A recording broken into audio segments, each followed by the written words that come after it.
me explain something. Abraham and Sarah in the Old and the New Testament. The New Testament talks about their story. The Old Testament has allegorical principles. Allegorical principles. In other words, it actually happened to them, but the principle that God did in their life is a picture of a principle he wants to do in your life. It's an allegory, all right? Even though it's true, it's something true that is a picture to you. The New Testament has applicable principles, all right? Allegorical, applicable. Allegory, application. The Old Testament's allegory, New Testament's application. Let me just give you an example. Abraham and Sarah. You're a woman, you're going through difficulty in the area of respecting your husband. The Old Testament says, and Sarah called Abraham Lord. Okay? Now, that's what Debbie calls me around the house. But anyway, at least I think so, because I'll hear her, after I do something, I'll hear her say, Lord. So anyway. But you see this, that is the allegory, and it's talking about the respect that she had for him. And I know some of you might say, well, if I was married to Abraham, you know, I could respect him too, but I'm married to Elwood, you know. Well, let me just remind you that Abraham lied twice about Sarah and was going to let another man sleep with her. My point is, ladies, no man's perfect, all right? But the New Testament then, it doesn't give you the allegory of respect. It comes right out and says, ladies, respect your husbands as you would respect the Lord.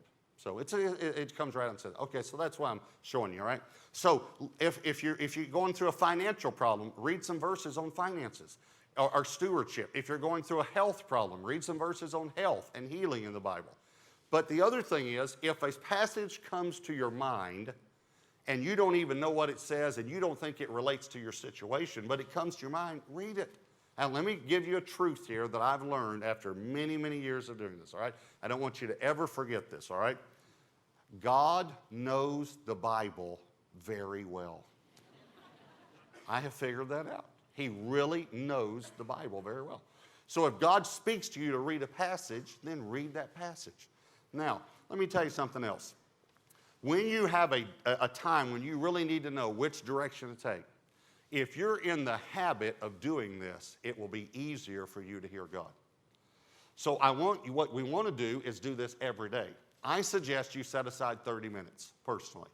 I think if you had 30 minutes in the morning to praise, pray, and for God to proclaim His word over you, I think it'll change your life. I believe it will be worth 30 minutes of your day to let light shine in you, because you're going to see a lot of darkness the rest of the day. So let the lamp shine in you at least 30 minutes.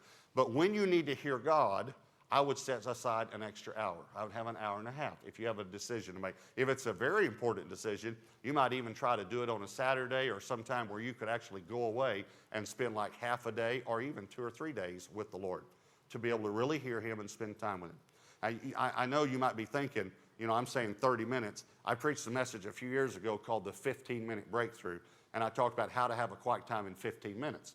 So you say, now, Pastor, you said 15 minutes. Now you're saying 30 minutes. Well, let me just explain that to you. The 15 minutes was for beginners, okay? I was just doing that just to get beginners, all right?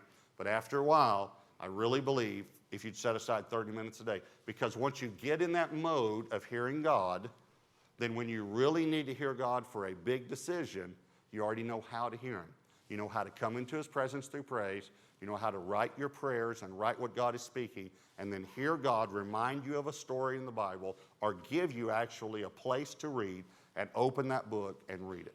And I'm going to give you 2 examples, all right? One is when I was 30 years old, I was an associate pastor at a church, and we began to have multiple congregations, kind of like what we have here at Gateway, except we didn't have simulcast abilities like we do like right now, high NRH. See, we didn't have that. So there was a pastor at each campus. And after we got to like 7 campuses, the senior pastor decided to put a pastor at the mother church, and he would be the senior pastor of all 7 campuses. And so he prayed and wanted to make me the pastor of that campus. Well, I was 30 years old. When he first came to me, here's what I thought. I thought, I'm not ready to do something like this. Now, I will have to tell you, when I was 25, I thought I was ready. But as I grew a little more in the Lord, I realized I'm not ready for something like this. And so I thought, I need a word from God. I need to know, God, do I do this when I'm 30? I mean, I just can't imagine it. You know, this much responsibility and all. What do I do?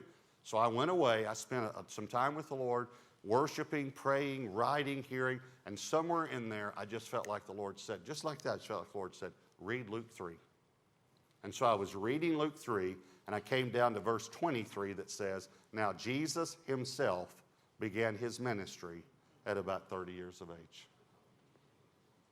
And I had a confirmation in my heart. I knew I was supposed to do it. See, I can go back to that word years later. I have hundreds of words like that from God. At different times in my life when I needed a direction, and God gave me a word out of his word, from his word. I'll give you one more example.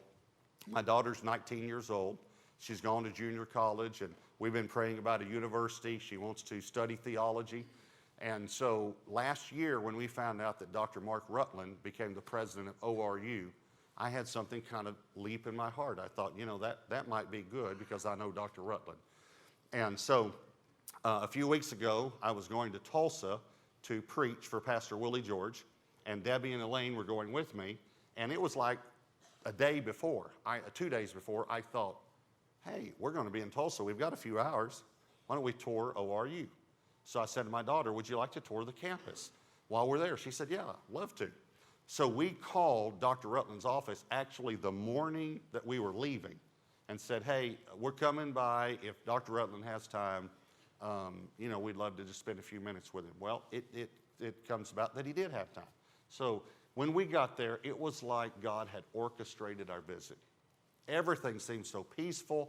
There was just, it was wonderful. And then when we sat with Dr. Rutland, he started talking. He talked to Debbie and me just a few minutes, and then he turned to Elaine.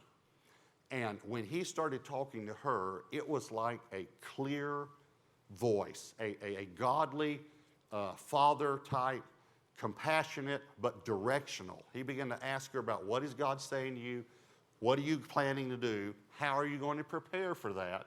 And talking to her about school and about the timing of school as well, about things like that.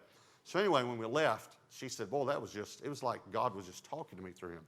So we got back, and the next day I said to her, okay, how do you feel? She said, I really feel like I should go. And we were talking about going in January. And so I said, well, okay, Elaine, here's what you need to do now. I need you to get a word from God. Her response was, I thought you were going to do that for me. Okay. Now, I've thought about that response because there are a lot of people that think I'm going to do that for them. Is that true? But if you don't hear anything else